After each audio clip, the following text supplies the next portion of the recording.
to push our go live. All right, we are live. Good morning. How you doing, Miss Sharolyn? Good morning, Ruby. I am great. How are you? I am thankful to be here and feeling blessed. Thank you for asking. Absolutely. We have to check on each other. So thank you for checking on me and asking how I am. So I am and have been so looking forward to this moment. So looking forward to having this conversation with you. Um, so becoming, we are always becoming. But right now, the emphasis is on becoming from the perspective of your transition and your growth, and now your journey to state representative, school administrator to state representative, right? Absolutely, absolutely. That's me. And I So, mean, it's been an exciting journey. And so, yeah, I'm excited to, I'm looking forward to the conversation. me too. I'm hoping that people will join us and engage us in some questions. But you know, as the coach that I am, I have lots of questions for you. And I'm going to bring in the becoming conversation from Michelle and how she had it with her community, and Mhm. from our own perspectives as we read the book and as we watched the documentary, what things just resonated with, mainly with you, but how I connected with it as well. And hopefully, we'll be able to see other people and how they connected with it through the chat on Facebook, and how they can chat with us here on this platform as well. So, do you think we should give people a few minutes to kind Absolutely, absolutely. of Looking join forward us? to it. Okay, we'll just sit here and look at each other. You just looking all gorgeous over there. So, um, I don't want to just be talking to hear myself talk, but I do want to say this just real quickly while people come on. I had people, when they saw the post that we were making, to say, I have been meaning to read it. I've heard great things about it. And my thought was, I shared it with some men as well, including my son, Mhm. because becoming isn't just for women, as a process, as a thought, and as an idea. Would you agree? I agree. I mean, there were definitely, I mean, one, as a fully formed human, there are lots of people in our orbit helping constantly shape who we are. And so, one of the most powerful aspects of becoming is that you don't do it all on your own, right? Right? And so, the more people who are reading the book, experiencing the book, I think that Michelle did, Mrs. Obama, First Lady Obama, did a phenomenal job of telling not only her story, but she told it alongside, Barack and the ways in which he supported her becoming. Because oftentimes we hear lots of narratives about women doing it on their own. And so I love that you shared it with individuals, not just women, not just women of color, not just Black women, Mm. because the journey to becoming, it involves folks who have just radical beliefs around equity and parity, and that you don't have to blow out someone else's candle for yours to burn brighter. And it was just a powerful demonstration of, like, both men and women are necessary. When you talk about a leader like Michelle Obama and her becoming story, like, you have to have both ends. Yeah. Absolutely. And from those two thoughts, her chief of staff is a white female, but Mm-hmm. also her primary security detail, from all of her journey to becoming the First Lady of the United States, first Black woman. A little extra edgy and a little extra focus needed there. He talked about needing 100% on every issue. So you have a Black man that's definitely a part of her journey. Good morning, Melissa. And then you have a white woman who's key, her chief of staff, who's key to making everything happen. So I appreciated that visible support, Mm-hmm. because there are a lot of people behind the scenes and we know too many to enumerate, but those people were very much there for her. And so can we make a little segue here to, Of course. okay, so one of the things that I want to understand about your journey and what you see in your becoming is, do you remember, like, Michelle talked about the swerve and that community meeting where she and Barack were, and recognizing the need to, there's a difference between pivot and swerve. And I want to really get a clear picture from you of when you recognize that moment for yourself. Yeah.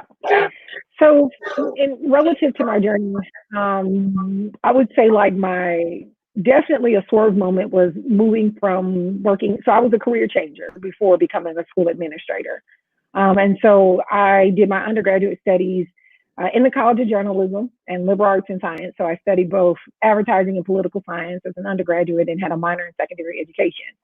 And so I had a career with, two Fortune 500 companies by the time I was 25. And so, Michelle, I was checking the boxes. I was working for the Ritz-Carlton Hotels of Atlanta in their business travel team. This is all post 9/11 because I was an undergrad when that happened. And so hospitality was recovering, particularly the luxury segment.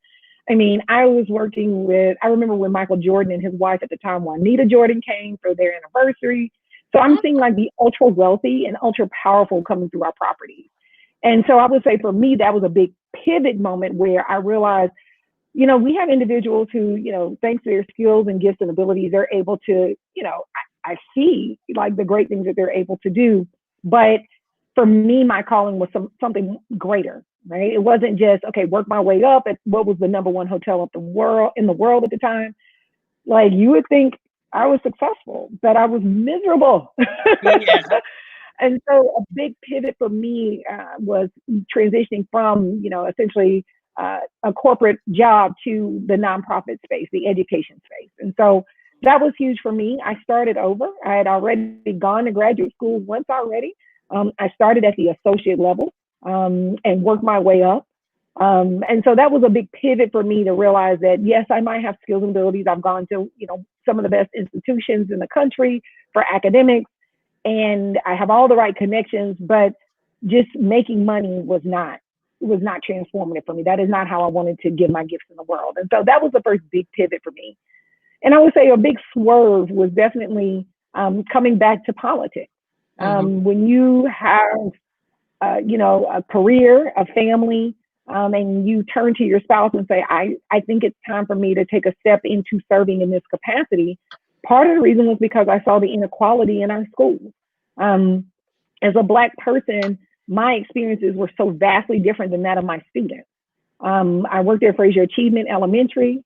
And so I saw everyday parents who were like mine, who wanted good things for kids, who demanded good things for kids. They were doing all the things that they could physically do to be, at school and involved, whatever bake sales we had, and yet outcomes for their children were not changing because the system itself is broken. And so for me, that was a big swerve, like, I need to actually move into some spaces that are going to change things for people who look like me. Because if I don't, then the inequality I see across our county is just going to persist. And so once you recognize these things, and so we talk about this idea of access and privilege and those kinds of things. So your experiences and bringing them to bear in as a school administrator and seeing the disparity up close and personal, seeing the difference between how access gets what it gets us. There's a quote, and I'm not going to quote it exactly, but it says, without access, there can be no advocacy. So where you have had access and bringing that into these spaces, I'm going to actually pose my question around that. I actually had a crafted question, so let me make sure that I ask it in the ways. Okay, so about access. So we know access is important. Once you have it, I believe, and I think you would agree, that it's important for us to be responsible for that. It's really a privilege, and how it shows up matters as well. So share your thoughts when I say access is important, and once you have it, we are responsible for that privilege. And Michelle talked about when she had opportunities, she made sure that she extended the invitation outward, right? So what are your thoughts? So one of the things that comes to mind is that, I am from a working class family. My mother was an educator. My father was a logistics manager at the local paper mill. And growing up, I, recognized the struggle, the civil rights struggle. I'm a descendant of the Deacons of Defense. And so people talking about, equality in our country, discrimination, injustice, racism was a very real part of my upbringing. And so when I went off to college in the spaces and places that I've been very fortunate enough to be in, I didn't even realize like the extent of that privilege until I, of course, came back and decided, yes, it's great to work in corporate America, but that doesn't feel meaningful. I feel like my parents, my grandparents, my great grandparents, they all paid a very high price for me to get my education. And I didn't want to just keep that to myself. I wanted to make sure that I was using it always for the advancement of people who did not get someone that could advocate, did not have resources, did not have access to an education like I had.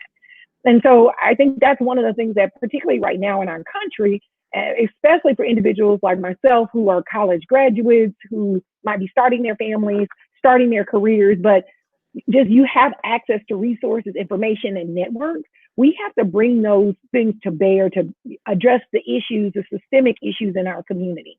And I love the way that Michelle Obama talked about that in her book, and that's how that led her to the University of Chicago. And that even though she met with a number of folks on staff there years before, as her journey continued on, she was able to steward those relationships and further, use those connections to help with hospital relations in Southside Chicago and expand the number of services and attract the number of people who were coming through the ER for that could have gotten preventative health care. Instead, were coming through the ER because their health and their illnesses were so debilitating that they needed emergency care. And how watching her father fight through his, MS just reminded her that people needed their dignity even as they were struggling with health challenges. And that just deeply resonated with me. Part of the reason I'm making this pivot is because I watched my mother, who taught decades, in her twilight, it was just like there was no dignity, no respect. Our healthcare system is set up such that you have to basically let go of all your assets before a lot of supports will kick in. And so for me, I'm bringing my skills and talents in every way that I know how back to serve, because I also know what it's like to see the inequality that your parents and grandparents talked about continue to be the issue in your community, and to know that every generation we have to produce.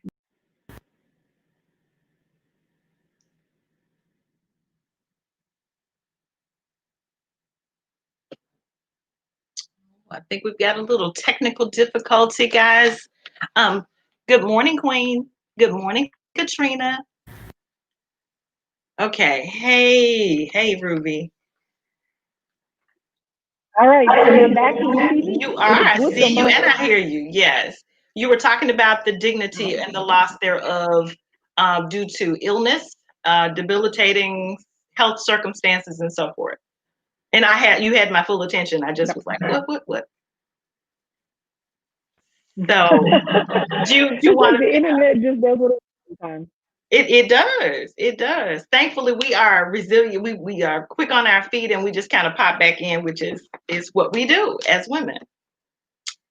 So, were you done? I didn't want to move on if you weren't quite done making your clarifying your point there. Yeah.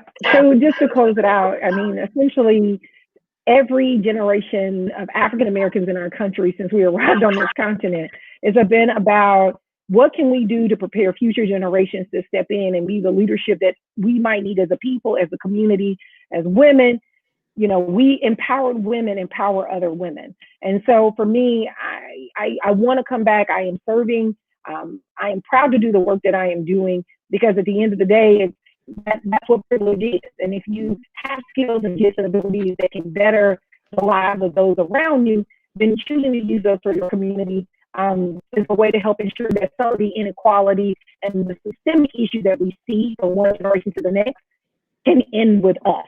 It can end with us. I appreciate that. And actually, so one of the things that I want to lift up in this moment, so as you talk about just this way in which we lead, the way we show up, the way we, again, look at our communities and the individuals that make up our communities and see their particular needs, not as a collective. What everybody needs is not the same thing, and not everybody can and will know what they need when they need it, so being attentive and listening and all of those things. So that brings me to you and your leadership style.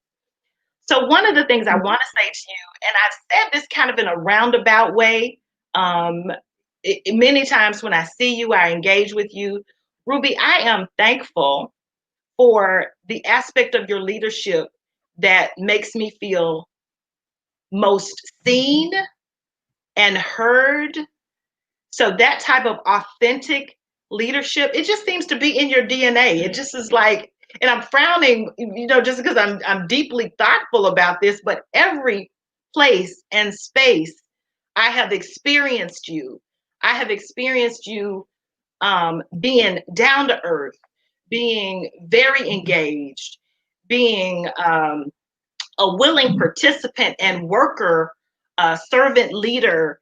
And I'm just kind of like, this is really who she is. And that's why you're the first candidate for anything that I have given my full financial service, show up for support. And one of the reasons I want the whole world to know that the reason I am doing this is not because I'm a fan of politics, because most of the times I just wish I could just kind of blow it up and it would all, disintegrate. Everybody would be a sovereign, lead themselves. But anyway, because of the way you show up in the world, I am assured you could not have kept up a facade for this long. I've known you for quite some time.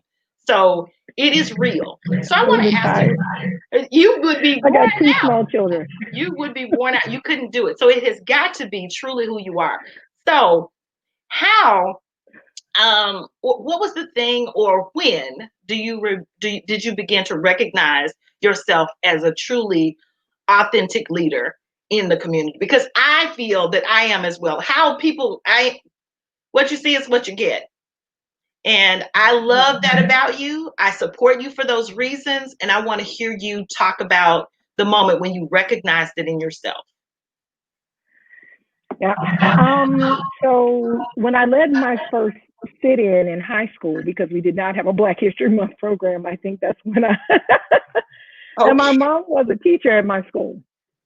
Okay. So not only did I encourage my classmates to sit in and not go to class, but I wore it was a full on all day, would not, sitting in the middle of campus, would not go to class. They went to my mother's classroom and they're like, you've got to talk to her. She was like, she is fine. She is exercising her right to express her thoughts. And, and I say that to say, I am very fortunate that I have 19 women in my immediate family.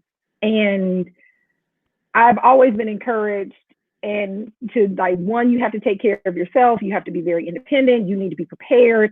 All the things that, Michelle Obama similarly talked about in her book. My parents were born in 1942 and 1944, respectively. So having older parents who had me later in life, because I'm the last of 5 girls, they were like, listen, baby, they encouraged me to be independent because mama used to be tired. That's what she would say. I'm tired, baby.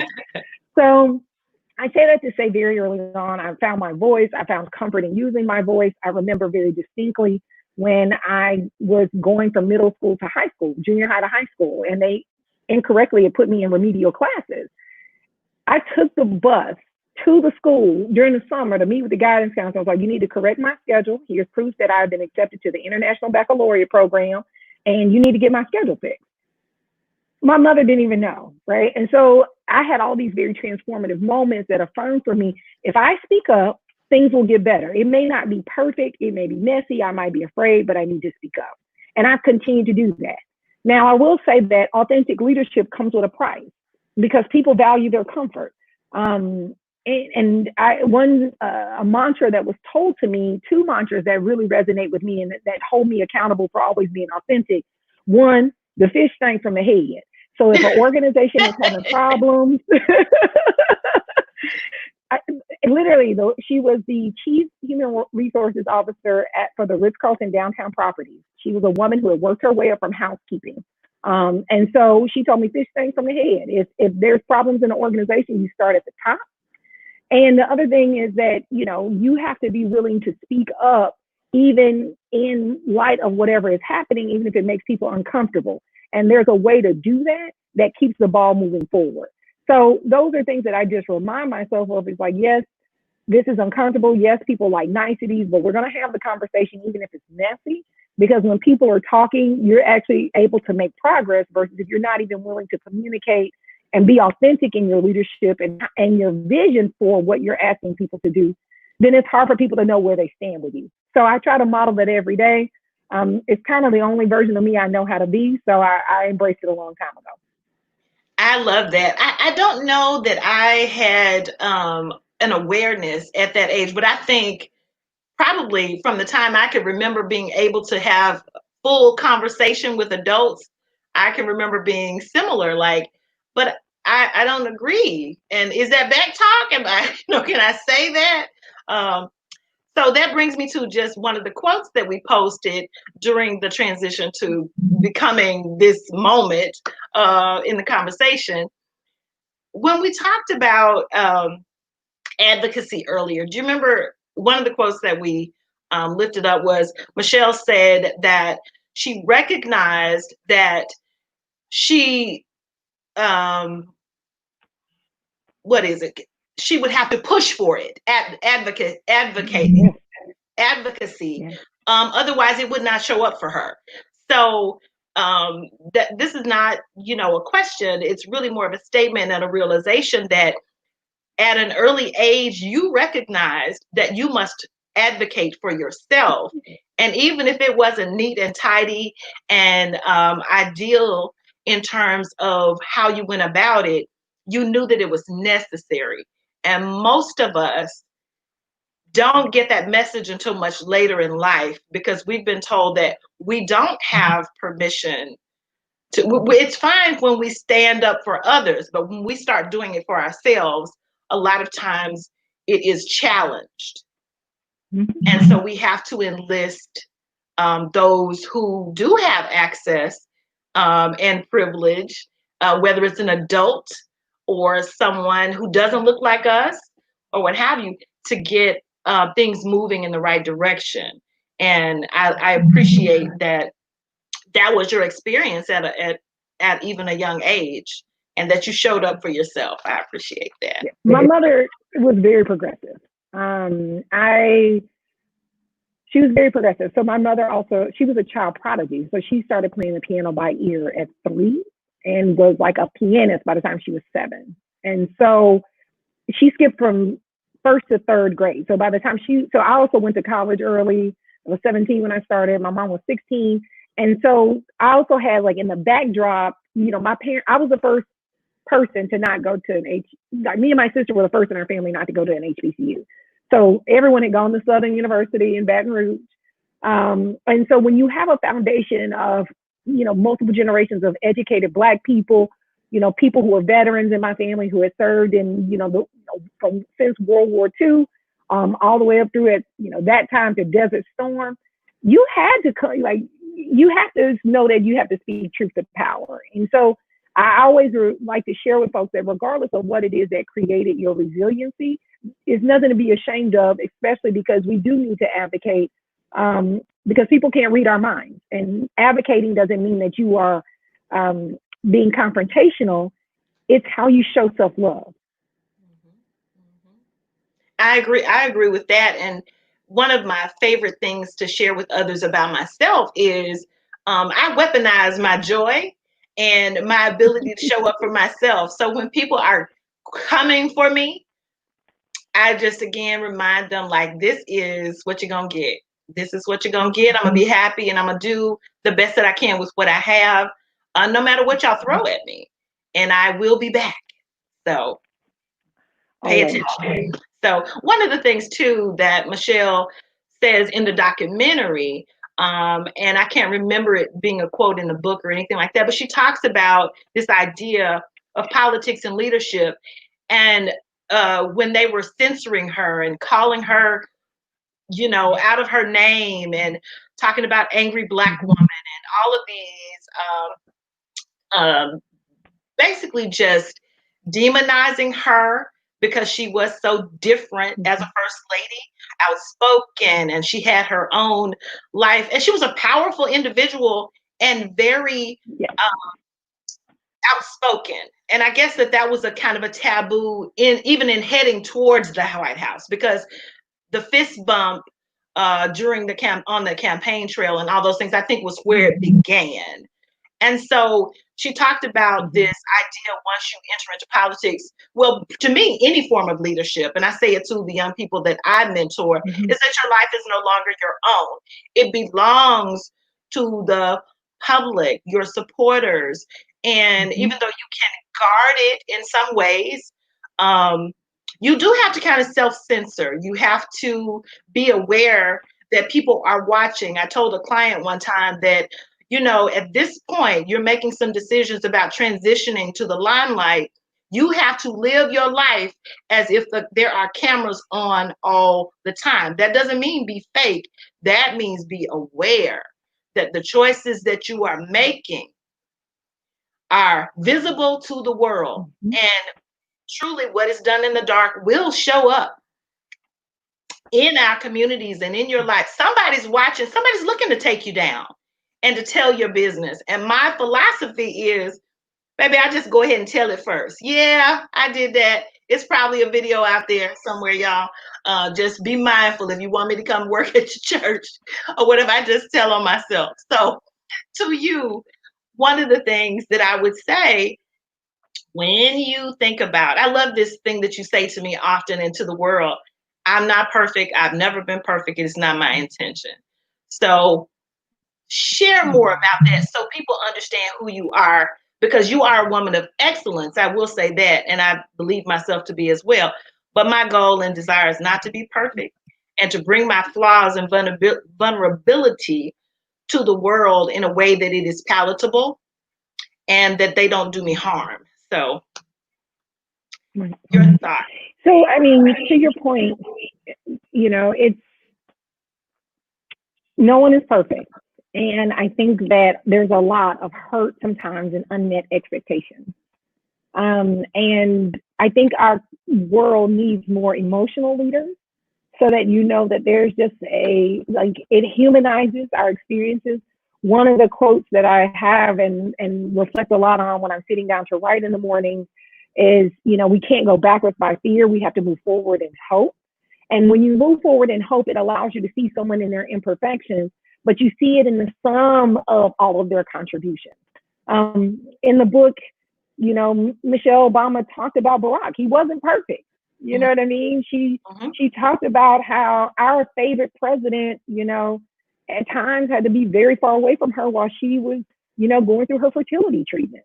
She's not perfect, you know, and when reading that in her book and reading about miscarriages, my husband and I have experienced a miscarriage. It was right before our wedding. As a leader, I was in the midst of strategic planning. We were in the midst of a reorganization and launching projects. There are people on my staff who didn't know, who might not know until this broadcast what I was going through.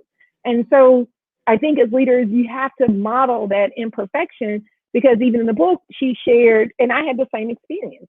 When I started talking with women in my circle about what it meant to miscarry, they were like, that's okay. It happened to me. I had a friend of mine who was a very close friend who I didn't realize she'd had several miscarriages. And so, but to look on the outside, joyful, a healthy marriage, everything was going fine. They experienced it as things happen. It's not our fault as individuals. It's not something we per se have done wrong. And so I think that acceptance about imperfection is important, because once we hoist leaders up on such a high platform where they can do no wrong, when they do show that humanity, we can be deeply disappointed as a community. And so, and I say that to say, we have to accept the imperfections, because that is actually, we talk a lot about unity, we talk a lot about gender equity. All of that means that we then have to accept people as imperfect humans. And you can both hold someone accountable for the things that they said and done, but that doesn't mean that you have to strip them of their humanity. That's a lot of what we work on in our educational system. We teach children to read. It does not matter what household you came from, what zip code you live in. And so we have to carry that on into, I believe as a leader, I work hard to carry that on to everything I do, because it also allows people to be the best versions of themselves. There are a lot of people right now who are working in corporate jobs, who are in volunteer leadership roles, and they can't be their most authentic selves, and it's stripping them of happiness and joy. And in turn, it's robbing them of making valuable contributions because they're not happy. And so you have to accept people. People are imperfect, even our greatest leaders, but truly great leaders recognize that that public spotlight is warranted. The seat I am running for state representative, it belongs to the almost 60,000 people in District 97. It is their taxpayer dollars that I would be responsible for. And so it warrants that accountability in that spotlight. And that is okay. To whom much is given, much is required. And I thank you. And that answers a lot. So if people are paying attention, they get a good dose of who you are in that statement. And that's really what I want. So now, a great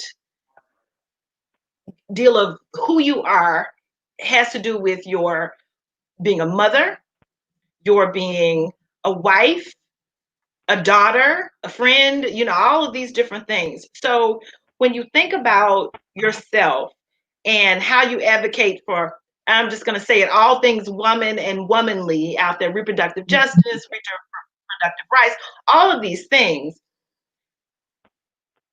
And so how does who you are as all of those individuals, an educator, all of that, inform? You've really kind of talked about it already, but I want a more clear path to this answer or question. How do those things inform and shape who you are as a leader in the community? I think first and foremost, it made me deeply empathetic. Makes you I know deeply empathetic. Oh, empathetic, yes. When some people are victims of poverty, individuals are victims of crime. They're victims of circumstances, systems, scenarios, and institutions that existed before many of us got here. And if we are not careful, might exist once we are gone. But we can't allow that. And all of the aspects of my identity that you'll hear me mention on a campaign trail and conversations like this is to remind people that the America I grew up in and all the Americans I know are equally as diverse. They are not simple creatures walking this planet. Everyone is the star of their own movie. They have gifts and skills and abilities that can better our society. Now, during a pandemic, one of the things I've really been pushing folks on is, we talk a lot about the aspects of our identity, how it's informed our leadership, how it's informed our worldview, but we have been preparing for times such as this. I talk about being a mother running for office because I want to see other mothers with young children run for office after 2020. I want women to see that it is possible, and that if you plan, because I'm a planner, I'm a type A, if you are open and trustworthy and vulnerable and honest with your support network, then people will rally to you and help you win, especially because they want change and they want good leadership in office, particularly in our state. And so I say all that to say I share aspects of my identity, hoping that if that resonates with someone, I'll give an explicit story. I shared about just like my mom as a teacher, she was forced into retirement. So my mom had hypertension like many African Americans in our country. One of the byproducts of taking her hypertension medicine is it does kidney damage. I didn't know that. And so I then started to see just, wow, how many people going in and out of dialysis centers are Black people. And it gave me a level of humility for anyone who is struggling with, kidney failure, renal failure, end-stage renal failure. As I started to talk about that story and how that forced my mother to retire from the classroom unexpectedly, and all the things that come with being a Black woman, a single mother, a widowed Black woman, because my father had passed away, having to unexpectedly retire and not having like a 401k and all these things that, other more affluent folks who have resources have, like that shaped my worldview. So I'm very empathetic about expanding Medicaid for our state, because I know how for that person whose family member gets it that wasn't otherwise eligible, it's going to change their life. I know what it's like to still be receiving medical bills after a parent has passed away. I know what it's like to both have, a young child trying to pay for tuition, worried about, paying for a wedding, and trying to pay student loans and buy a house. All of these make me empathetic to why we need reform around student loans. And, whatever our federal response is, our state needs to follow up and match that. And we can't be last to the gate on that. We have to be able to provide more support, our government resources. That's what the purpose of government. It is not to shirk our responsibilities and ask philanthropy and private interest to cover the gap where government policy should be covering it. So all of those aspects of my identity have taught me that we need to have leadership in our government that puts forth policies that work for everyone. I'm just always in awe at your connectedness. And I don't mean to be like, putting you on a pedestal or anything like that. But here's what I heard just in those moments that resonate. Michelle often, not only did she talk about, but she acted on the need to bring her experiences as a daughter to someone who was dealing with MS, as a mother working in a high pressure job, and all of this. She talked about all of that, but in her own experience and how it shaped who she became and continues to become, but who she became as a first lady. And even when she talked about having the butlers in the White House wear regular clothes and not make her children's beds every day because she didn't want to raise children who didn't know how to make their beds and care for themselves.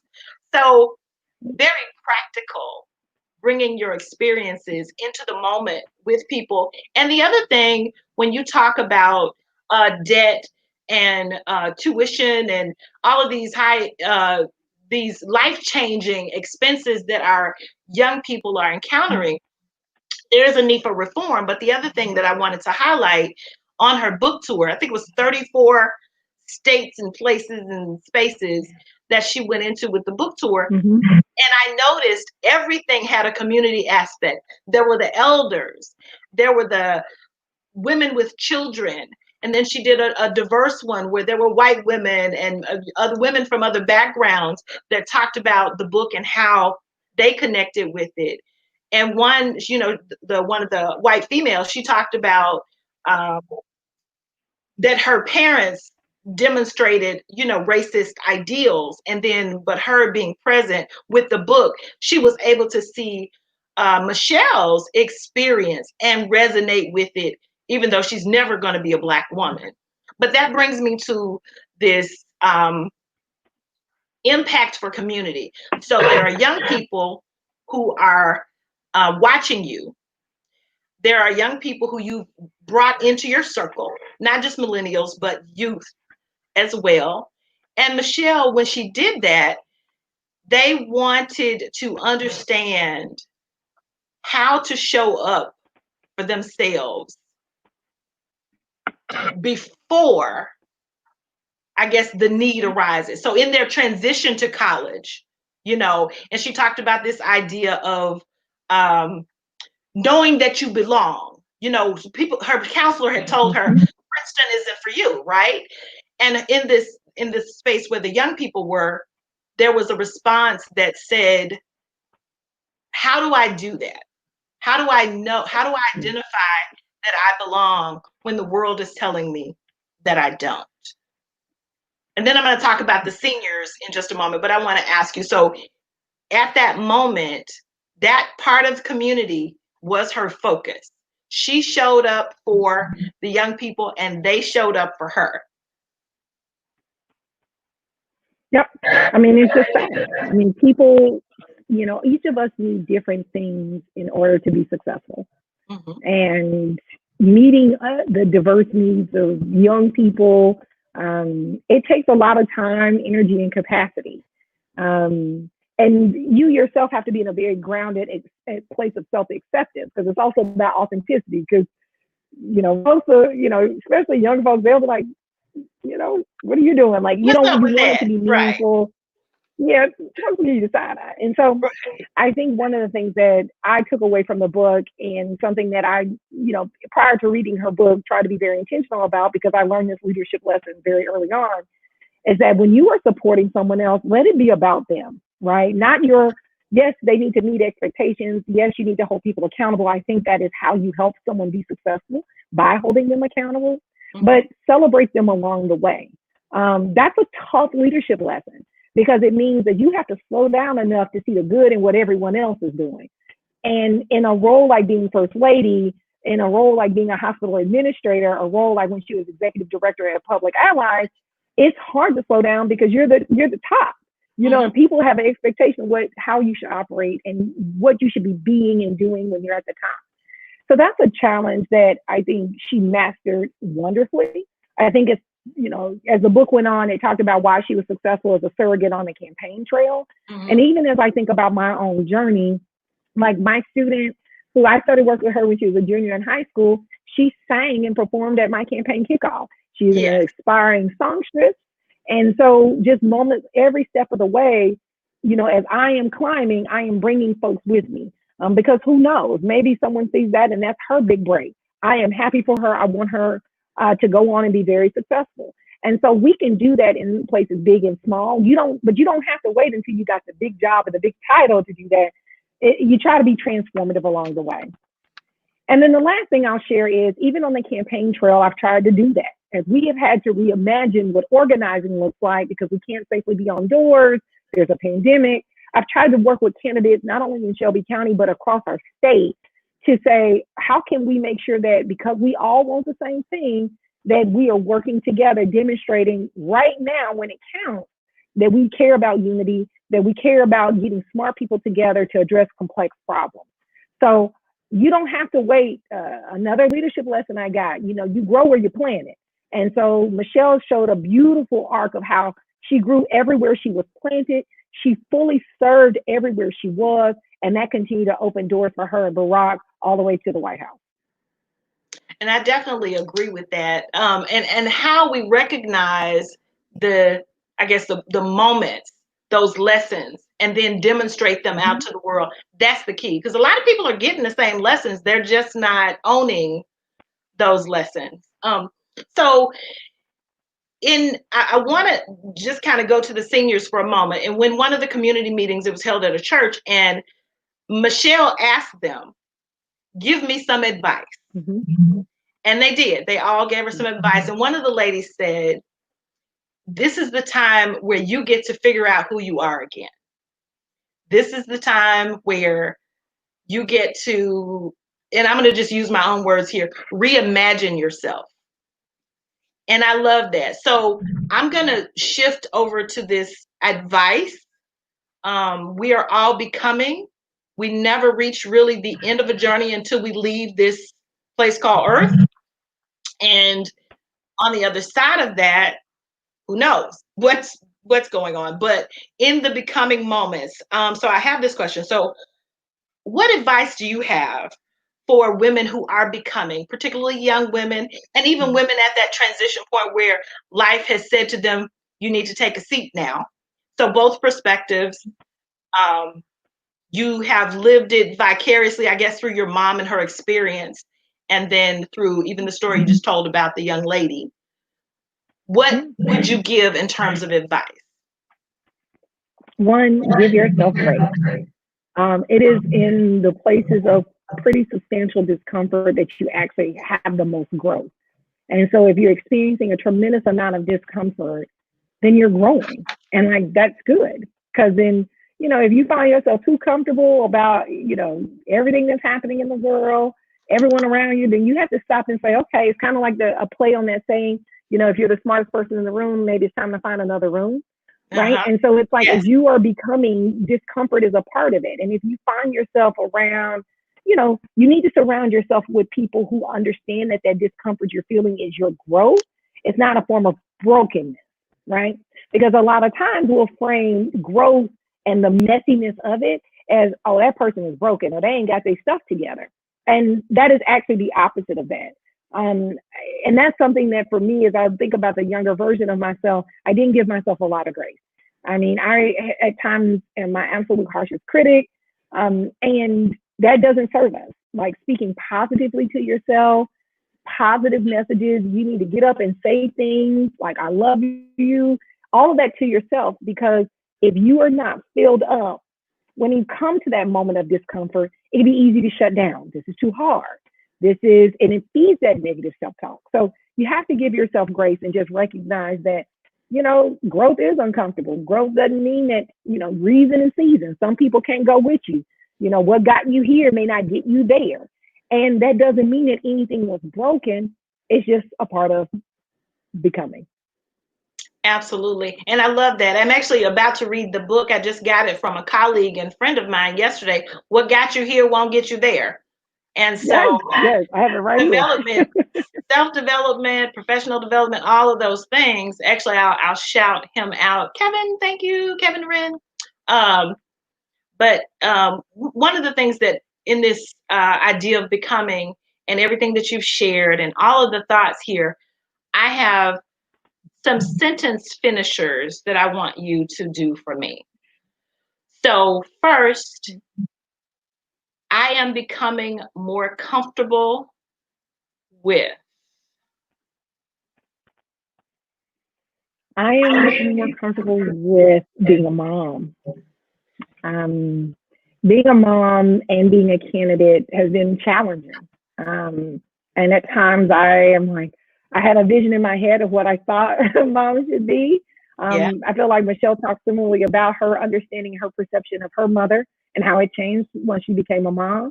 I'm growing through that. My son is 1, my daughter is 3. And so just really norming and being very gracious about what does my definition of being a mom mean, and being just open to figuring that out in a way that's what's best for my children, not just, hey, this is what I think is best. I like that. So, and actually, I'm modeling the questions that were submitted to Gail in the documentary. So that's where this is coming from. So I am becoming more confident in or with. Finish that sentence. My assertiveness. In spite of being very authentic, working in our educational system, that teachers and folks are working as hard as they can, but sometimes the work that people do is not good enough. And you have to be assertive and you have to say that, because our students don't have the power behind their voices to say that. And so, for me, it's like that assertiveness on behalf of folks who are not in the room, and just recognizing it's not me co-opting anyone's experience. It's just that if I'm the only person in the room who's willing to say it, I need to be assertive, even if it's going to be imperfect. Okay. Good. All right. And then, so one last, I am becoming more willing to exercise in the middle of the day. The pandemic has messed me up. I am a person of routine. And so when routines change, it can sometimes be hard for me, depending on what it is. Yeah. And so workouts in the middle of the day felt very luxurious to me. It felt like I should be doing something else. And so I had to just get comfortable with, when my children are down for a nap, if it's in the middle of the day, that's the best time to work out. And I can't just be overly subscriptive about all of that anymore. You got to get what you can. Okay.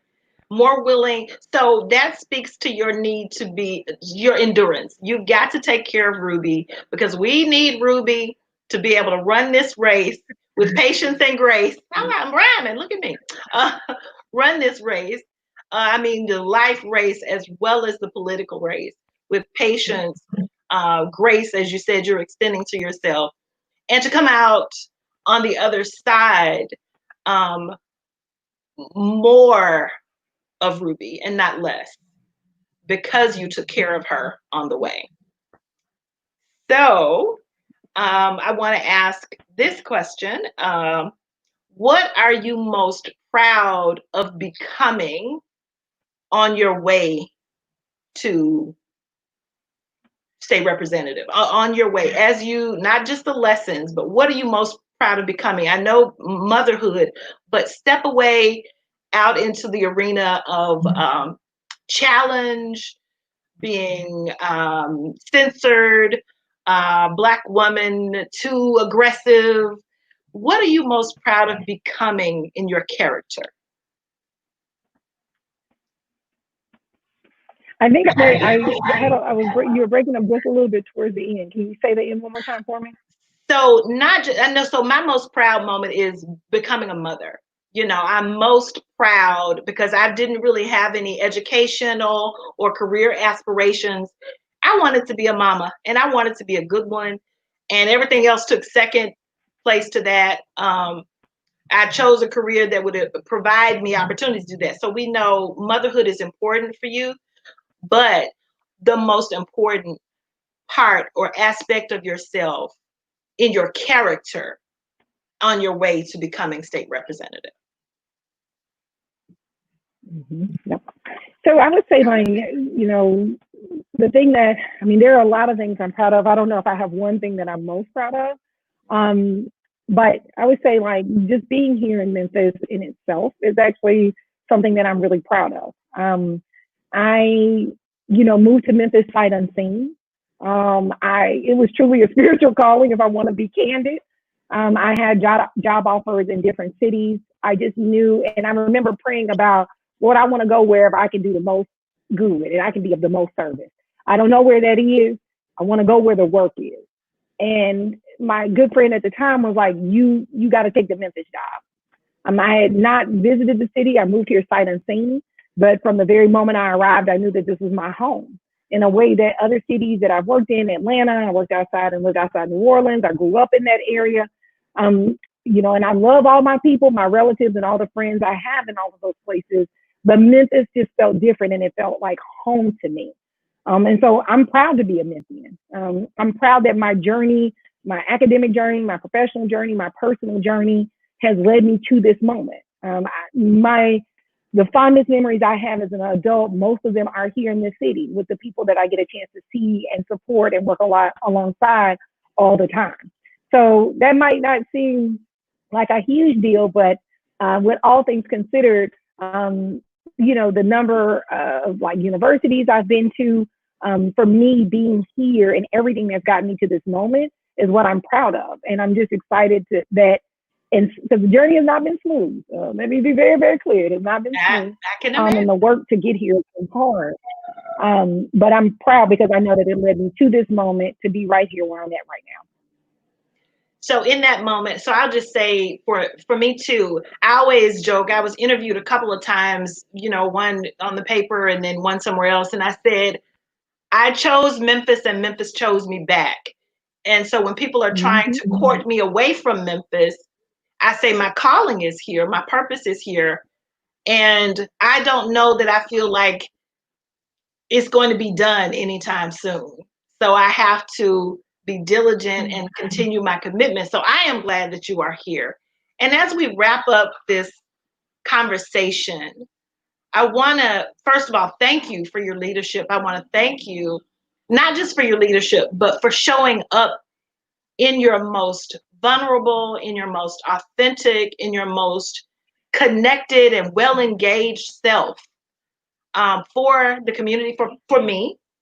There have been moments where you didn't even know what you were doing in a room full of people who are often dismissive and are often so self-absorbed that they don't even recognize that their community is in the room, right? Not just voters, not just constituents, but their community is in the room.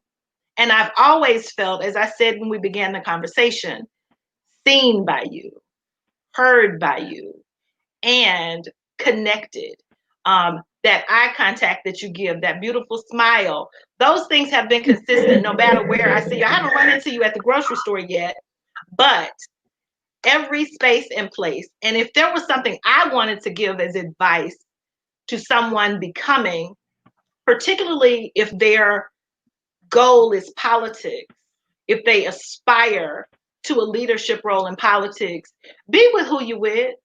Be with people when you're with them in the ways that you demonstrate that. I am honored and blessed by your presence because of it. You do that just sort of naturally. Like I said when we began the conversation, it just oozes out of your DNA. It's just in you. But I would say to people, learn that as an essential skill for living, but particularly because people already don't trust politicians, even the good ones. People already don't trust them. So if you aspire to politics, figure out a way to be with people when you are with them. Be present, show up, practice the behaviors that let people know that you are present. Stop talking sometimes and listen, And so those would be the lessons that I would share out to the broader becoming community, whatever direction their journey takes them, but particularly politics. Build that trust, make sure that you show up, and make sure that you keep your word. You say you're going to do something, follow up, follow through. And you're, like I said, you're a woman of excellence. I told you when we connected, I said, Ruby, there are a couple of things I'm not worried about at all. Your reputation and the way that you are professional and you show up in a spirit of excellence. Not worried, not concerned at all. So I'm all in. You tell me what to do and I'll do it. Tell me where to be and I'll be there. Tell me who to share it with and I'll share. So that's my little wrap up. I want to give you space for last words in your becoming journey. And I'm honored to be having this conversation with you. It's really a privilege for me to share you with people who trust me. So you have the final word, and however you want to do that in your becoming journey, or any final nugget from what resonated with you from the book or documentary, whatever you want to share. You got the floor. Thank you. So also shout out to you, Sharolyn. Many of the things you shared, the feeling is 1000% mutual. I am thankful for your leadership and just the work that you do every day with, with individuals who are on that journey to find their best selves, the happiest version, the joyful version of themselves. So thank you for the work you do with Payton Place is invaluable and especially necessary. I would just like to close out by saying my heart is filled with gratitude. One of the things that growing up, a child of folks who help integrate schools, someone who has worked on projects where people told me to my face, that's going to fail, good luck. And I was like, that's okay. I'm an internal optimist that even in the darkest moments of whatever we are experiencing, and like I said, I am not perfect. You have to look towards something to give you hope, to give you, optimism, to keep you going. And my hope is that, anyone who is under the sound of my voice right now, you have something in your life that is keeping you going right now, because this is a part of your becoming journey. We'll look back on 2020 and we'll say, there are people who we loved, who we've lost this year. We'll honor their memories. There'll be folks who, we need to help them find some new opportunities and new leadership roles because their level of leadership is not meeting our needs. That's okay. And last but not least, we have to also be very forward looking in what is possible, because it's very easy to get discouraged. As I shared, it is in that moment of extreme discomfort that we are doing the most growth. We stand on the shoulders of giants, and I am optimistic about what is possible for our county, our state, in our country. So thank you for being with me, Ms. Sharolyn. I appreciate you. And please continue to follow my journey. I'm at my Facebook page, Ruby Powell-Dennis for Tennessee, or you can follow us on the website at www.rubypowelldennis.com. Make sure you go vote. Early voting starts July 17th. Go to the polls. They're going to try everything under the sun. You need to be prepared for that. But please go to the polls starting July 17th. Our next election, officially election day, is August 6th. And last but not least, please fill out your census form. As we are all working on becoming that form, it's the first time our country has been able to do it online.